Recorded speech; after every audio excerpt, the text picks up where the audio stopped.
Swiggity sorty, let's get that booty. Okay, hello everybody. Welcome to another episode of the Slim Cogcast, and my name is Slim Cognito. We're gonna be talking a little bit more about the Cyberpunk Season 3, and been playing me some stuff and actually beat one of my games this week. I finally finished off Star Wars, so we'll get into talking about all of that, and of course the news and everything that's been going on with Cyberpunk, because it's a lot of controversy surrounding that, man, and it's been on the front lines of everything. Like literally every other piece of news is not even as remotely interesting. So before we jump right on in, I just gotta remind y'all, like always, that hello, my name is Slim Cognito, and you're damn right that I'm black. So, starting off, Psychopass. Here's the thing.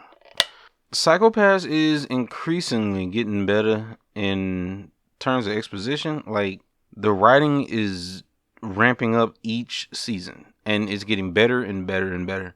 And I say this because in the latest season, one of the things that I do like is that they switched to an hour-long format episodes, 40 or so minutes per episode, and condensed it out to like maybe 8 to 9 episodes per season, which is super good. I do take those. It would be nice if anime did that more often. And another thing that I like is I was weary at first going into season 3 because I was afraid that they were going to start doing some supernatural shit. But which it almost is. But this new inspector, who's supposed to be like a mentalist, is supposed to be able to use his extreme empath abilities to be able to understand and retrace the steps of the dead. You know, spoilers for those, y'all understand. Y'all know how this goes by now. Spoilers, but well, it's not really spoilers. That's something that you find out like fairly recent, like in like the first 2 episodes. So anyway, yeah. That's what he's got going on. They're both immigrants. They're supposed to be foreigners who came over to Japan into the civil system or wherever they are. But yeah, interesting to say the least.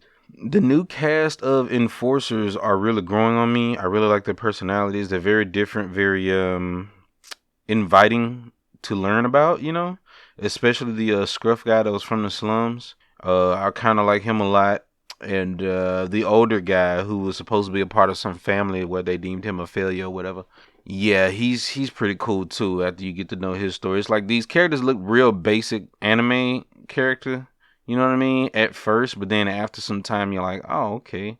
This is a guy and he has a name and feelings and a backstory, and I like that. All that being said, recurring characters, you long more for recurring characters because I won't exactly say I miss the main character from the previous 2 seasons. You know what I'm saying? But I am still looking for Ko to come up some more. I won't spoil anything about him, but basically, the way things are set up right now is like the perfect environment for Ko to show up. Like the perfect type of plot for him to be involved. But as for now, it just is what it is. Man, the main character from the previous is it's just a curiosity as to what advance in logic that she can take at this point, given that the entire system is different now. That's what I'm curious about. You know what I mean? Like, what is it that she tells herself to keep her psychopaths clear these days, basically? So yeah, it's just some things that I'm wondering about, but eventually we will I guess get down to it as the seasons pass. I hope.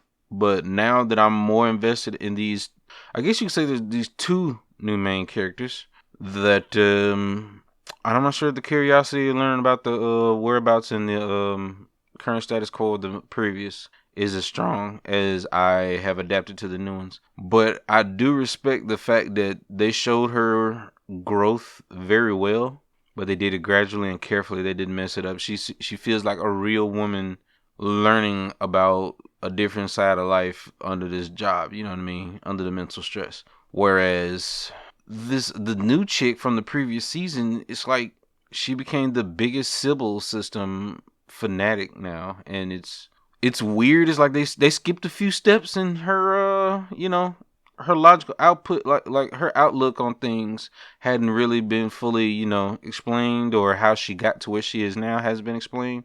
But I would like to see it. I would like to see it.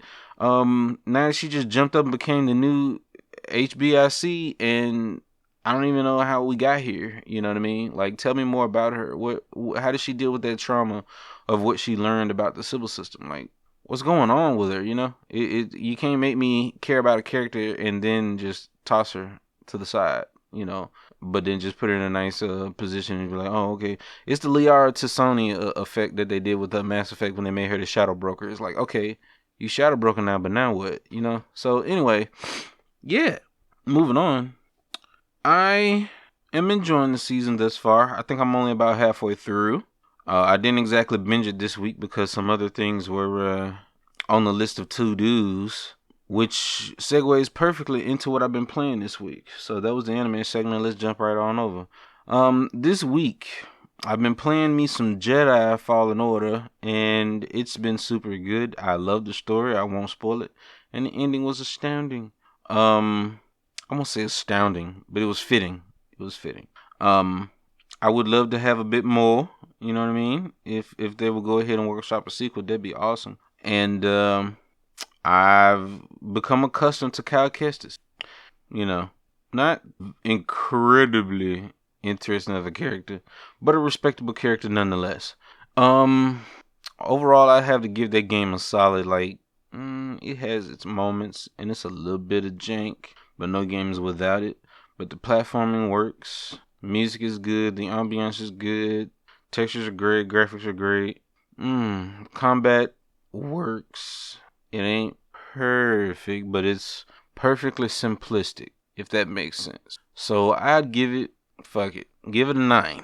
Give it a 9. That's a damn good game. That's a damn good game. One of the things that I will say, nah, I won't say that. I won't say that. I'll just say that 3D platformers are not dead. And this is proof. Next thing I want to talk about from this week that I've been playing is the Back for Blood. Was it the alpha or the beta? I'm not sure. I want to say alpha. I'm gonna say alpha because from what I played, it better be alpha. But based on my previous statement, you can tell that I didn't completely enjoy it.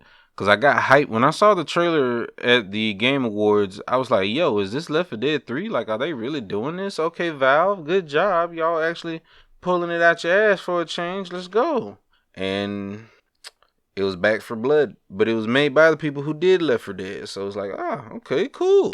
But it's lacking some things.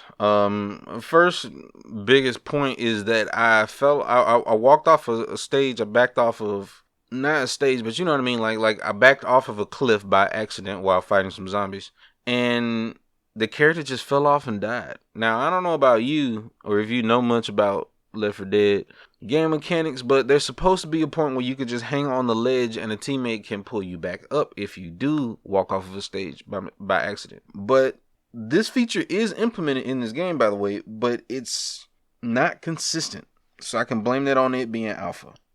But it's very annoying when you die on a very good run at a harder difficulty and suddenly it's a loss because of one bad misstep. Now, another thing to note is that the characters feel so weak that fighting the zombies don't necessarily feel like the move to make. Like, you know what I mean? It's like, it feels like it's more advantageous to just run away from them than fight them, you know? But in Left 4 Dead 2, as long you had everything you needed in the most simplest mechanics, you either shoot or melee or reload. You don't need to do shit else. And it worked. You know, the melee in this game is totally different and it doesn't have the same properties as Left 4 Dead. Left 4 Dead melee is literally meant to push an entire horde off of you, which always made sense and nobody really argued about, you know, which, okay, you know, arguably it made sense. But anyways, in a video game sense and mechanic sense, you know, it was perfectly logical and it was a great solution for a lot of things that could happen when playing a mob shooter. So it's like, yeah, give these people the power to like get these mobs off of them, because once you get swarmed, that's it. And don't get me started on the CC from the zombies that spit the gunk at you. It's just dumb, and I don't even understand how I'm supposed to break out of it, even if you can, because sometimes you're in it for half a second, sometimes you're in it for a whole 4 seconds, and that's enough to die. So it's like, it's just some things they need to tweak. Plus, as far as the aesthetic goes, god damn, does that shit feel so serious and deep fried and let's be badassery grease. Like, I don't, like, relax a little bit. Like, give these people a goddamn, I don't know, man. Like, give it a scenario where you could, like, if you work together as a team, you can turn on some electricity in order to electrify a body of water and give you some safety from a horde. You know what I mean? Some shit like that. Or just give us a video game, bro. Like branching paths, that the team can choose on the map. Stuff like that. Come on, man. Anyway, I left them a real good feedback on the old survey, so hopefully they pay attention to it. We really need a good Left 4 Dead in the modern age, because co-op games they're not dying, but it's just not enough of them, bro. It's just not enough of them. As much as I don't really like Resident Evil 5 that much, it was good for co-op, bro. It was hella fun with friends, alright? But anywho, another thing I've been playing this week. Upon recommendation, I've started playing Middle-earth: Shadow of War. And I played the first game, but I've only played it on the PS3, which was very rough. But this here sequel feels a world better already, just by comparison. Pretty much the same, concepts, but the upgrade system's better. The skills are more streamlined and make more sense. The story is laid out for you, not too convoluted. Pretty good, easy to follow. And voice acting is great. For some reason, the character models still look like last gen, though. It's weird. Like, they don't even look like character models from the PS4 era. But yeah, I'm not sure. Then again, I could download the Ultra Textures pack, but I'm not finna. No, actually, I'm not. That's just the end of that discussion. But anyway, yeah, game runs fine, solid frame rate, good time. I started on the hardest difficulty, and it's debatable if it's the hardest difficulty, because I had to Google the difficulties. They didn't make much sense, but it turns out that the hardest one, brutal, is actually easier than the previous difficulty because you get to deal more damage. So it's basically like, I get the feel that they took inspiration from the Devil May Cry difficulty system, where you have your normal game, and then it gets harder by beefing up the enemies and you deal the same amount of damage. And it gets even harder by making the enemies even tougher and you deal the same damage. And then they make it where you die in one hit and deal the same damage. And then finally, they give you one where you also can kill in one hit as well as can die in one hit. So yeah, that's what it feels like. But instead of the one hit kills, they just took it to where, okay, now you deal more damage to these brutally hard AI orcs. So yeah, do your thing. Which, it was enjoyable for a time, but the only issue with that difficulty was see, the thing about this game is it will stop you cold in your tracks when you're trying to get to a waypoint, just so one of the warlords or war chiefs or whatever can start monologuing about how great they are. So you might have to stop and fight or run away, and oftentimes I end up stopping the fight and getting wrecked, because you only get one last chance one time. But either way, I'm enjoying it. The combat's great. It flows pretty well. I won't say it flows as well as like Batman Arkham series, but it flows pretty well. It has, you could tell they took the Batman type of combat and they said, let's put a Lord of the Rings spin on it, but not directly from like Batman. Like, they wanted to put a spin enough to where it feels somewhat different, and I like that. The traversal, pretty good. The little elven speed or elven dash or whatever, all the little elven powers, those are pretty neat. And I'm enjoying it so far. Can't wait to try to blitz through it, because I find out that it's a very, very long and huge game. But we've begun, and I'd like to see where it goes from there. Now, let's jump on into the news. And first off is Cyberpunk 2077 dev admits poor performance on PS4 and Xbox One, offers refunds and featured patches. Basically, to give you a whole lowdown, I've been following this story the whole week. So I got all three articles in a row, and I'm going to just go ahead and give you the titles and headlines from all three. Cyberpunk 2077 over on BNN Bloomberg. Debacle cost founders $1 billion of wealth. And finally they're offering the refunds on their official website. So basically, the PS4 and Xbox One editions of Cyberpunk 2077 have very bad load times, very bad frame rates, terrible texture loading, model popping, clipping, glitches, bugs, all type of bad things on the PS4 base and Xbox One base versions. If you don't have the Xbox One S, the One X or the PS4 Pro, it has considerably worse performance. Now, of course, it runs fine on the PS5 version. There's probably a PS5 patch or whatnot. And of course, that runs fine.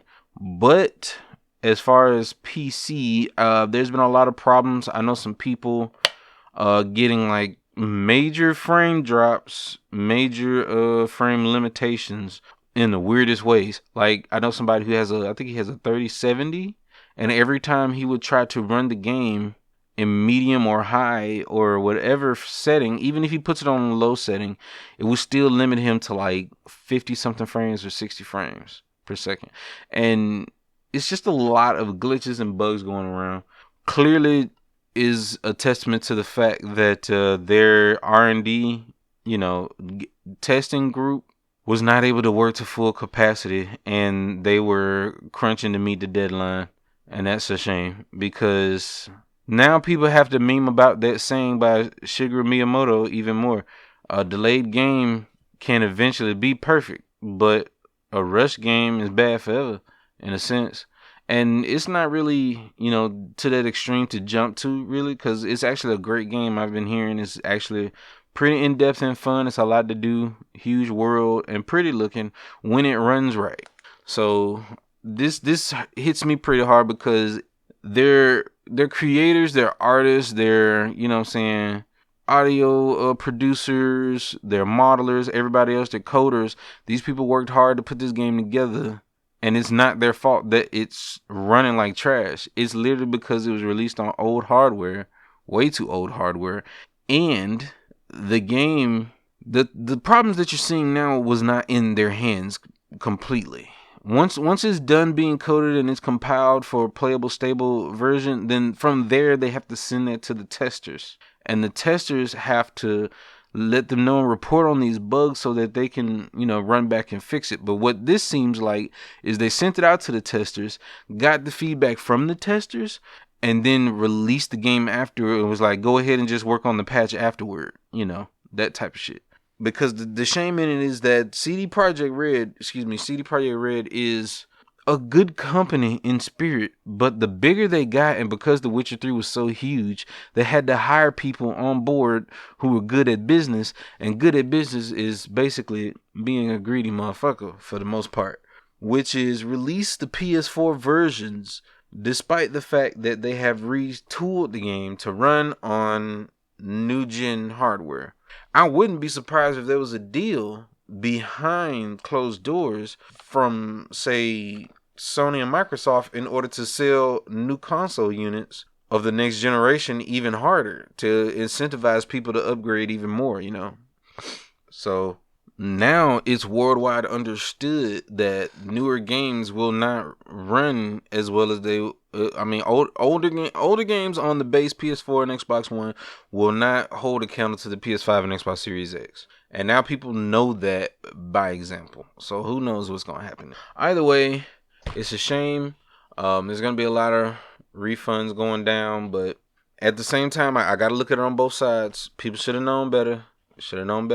They've been doing this whole debacle with new console generation since way back in the Atari days. There's so many versions of Street Fighter 2 where they were ported to a console or a home entertainment system that was trash.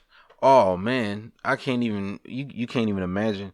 Mega Man ports to DOS that was trash. Like all types of different things. So it happens. Anywho's, lastly on the docket is to address the elephant in the room that's been happening this week is Twitch. The thing with Twitch, well, before we jump in, I'm sorry. League of Legends MMO is in the works at Riot Games, was confirmed on Twitter by Greg Street. Basically, them announcing that they were hiring people and they're looking for more talent to make this a thing. And he just went ahead and confirmed that it's an MMO. So League of Legends MMO is huge news for a lot of fans, I'm sure. And I can't really add much more to this information aside from report that it's happening and say that I hope that the marketplace is good and that there is no paywall. So yeah, moving on. Back to what I brought up though. The thing about Twitch, man. Twitch, here's the thing, okay? It's already difficult for women who like to stream without using sex appeal. And I feel for those sisters more so than looking at the situation of them banning the words incel, simp, and what was the third word? Something else. But basically, them banning those types of words. They also banned the N word with the hard ER at the end. But still, focusing on the words like simp and incel instead of looking into issues about like the copyright system, the copyright claim system that's going on. That's a huge debacle going on right now. You got what was her name? Misbehavior, the streamer who posted her OnlyFans content on Twitch, quote unquote, by mistake. So on Twitch showed her entire nether region naked genitals straight up to her entire Twitch audience, bro. And the result was a 3-day ban. 3 days. 3 days. Now, I don't really know what their focus is in terms of running their business, but I can't be the only one to think that it might be a bit misplaced, because congratulations for them for looking out for people who are being cyberbullied or whatnot. Sure, okay, understandable. It's a new generation. Not everybody can handle the things that they read and see online. People are different and they come in vast many different ways and colors. But you can't sit there and say that their focus is completely legitimate and, you know, properly in place in the right endeavors. Like you can't sit there and just straight up say, okay, their focus is sound. Like they're looking at they're putting a piece of tape over a hole in the wall while the house is burning right behind them. It's like, help this be a platform where people have their opportunities. It doesn't, you may not be the type to believe in equal opportunity. You know, there are those out there who don't believe in equal opportunity, but there are some gamers out there who legitimately know their stuff, especially women and people of color who know their stuff about gaming and aren't getting the, I won't say the attention they deserve, but they are heavily incentivized by using their sex appeal in order to garner views. And it's kind of sad because not everybody is about that or cares about that. Some of these girls just really actually, or people of color actually, really just love video games. And not everybody is as charismatic as the next person who happened to make it as a streamer. Because you may be, let's go ahead and eliminate this right now. You may be a person of color, LGBT streamer who's somewhat, you know, successful right now, but that doesn't mean that who you are and what you are works for every other streamer. Therefore, the advice that you give is not applicable to others who can make it, but not the way that you did. You see what I mean? You could be a female streamer who don't use sex appeal, but that does not mean that the way you did it is cookie cutter fit road to success for this next person. People have to get there by being themselves, and by being themselves is what they need to market. But it's overwhelmed by other things that the only reason there's such a loud, and it's a shame that you can't even have these type of takes, because people will immediately just, you know, assume that you're one of the incels that want to complain about women, so to speak, which is a huge problem now, to the point where I actually kind of like, I kind of understand where both sides are coming from. Like, here's my biggest problem when it comes to that whole debacle. It's that you have the feminist movement and all for it, but then it gets rampant. There's always some bad apples that spoils the bunch and takes things too far into extremism. And they make the women's movement a parody. It's just as bad as the people who make black equality movements into a parody because they try to use the race card in every single situation when it's unnecessary. That same logic of people using the feminist argument and using the woman card and the gender card against things that are unnecessary and not picking their battles, therefore throwing it around and going around just acting as if they are a cult instead of a movement trying to bring about some type of equality or at least, compromise in their own, social spaces. It's become a very dangerous thing now to have any type of opinion on these things because the only true solution is to treat things on a case-by-case basis. But the problem is these people only look and hang on to the bad things that you could have said and twist it into that and make others believe that's what you said. You see, it's an assassination. It's a competition of assassination of character, and it's a shame. So the overall take is this. Okay, video games have been getting, media in general has been getting better with representation of all kinds of unseen and unheard faces and voices. So I find it asinine to have the feminist movement or the people of color movement to be abused to the point where they would just use it as a means of safeguard or a weapon against others. So in conclusion, basically, anybody with sense sees the status quo and they know what it is, okay? They know what it is, all right?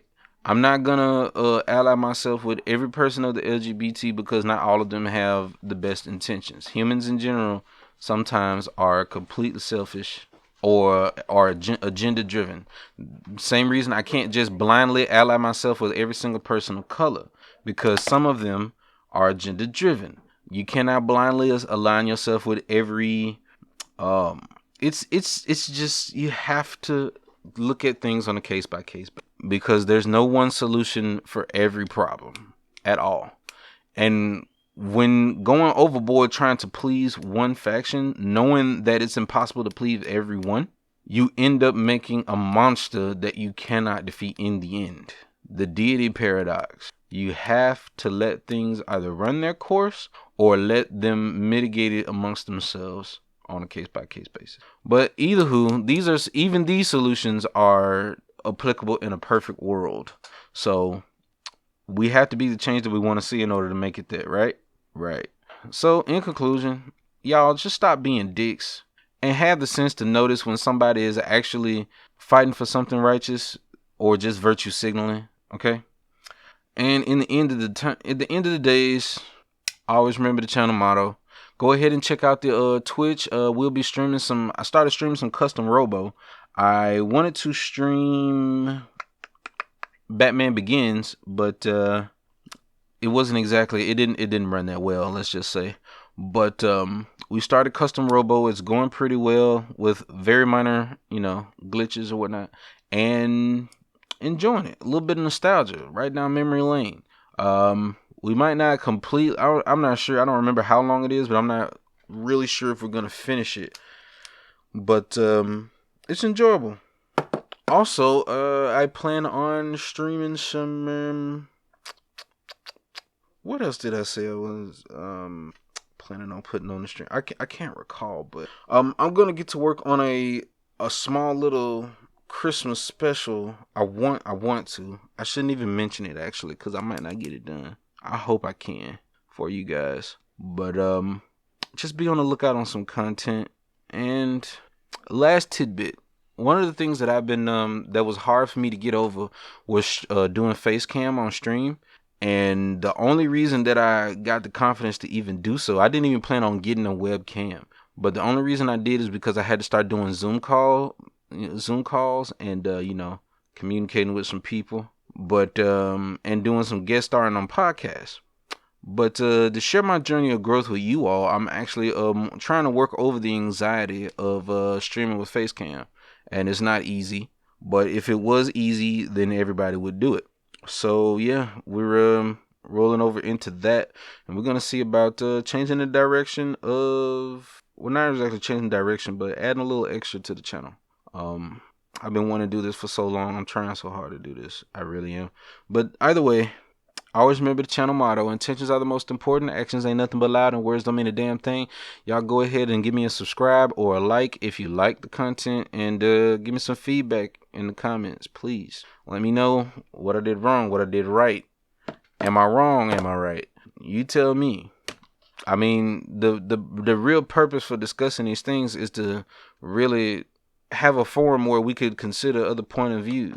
But if the internet is filled with people that's blatant with like trolling and or just dismissive or blocking, and not really learning through adversity, then I don't know. But anyway, y'all take care of yourselves. Y'all take care of yourselves. Peace.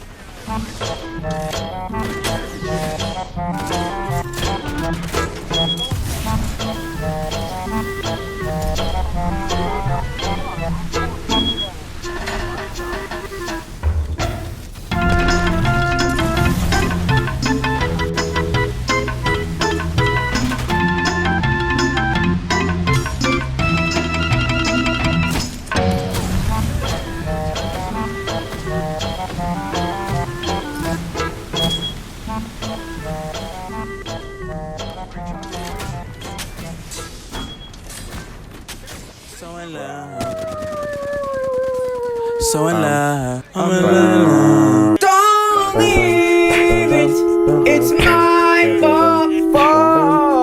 Don't leave it, it's my fault. Bam bam.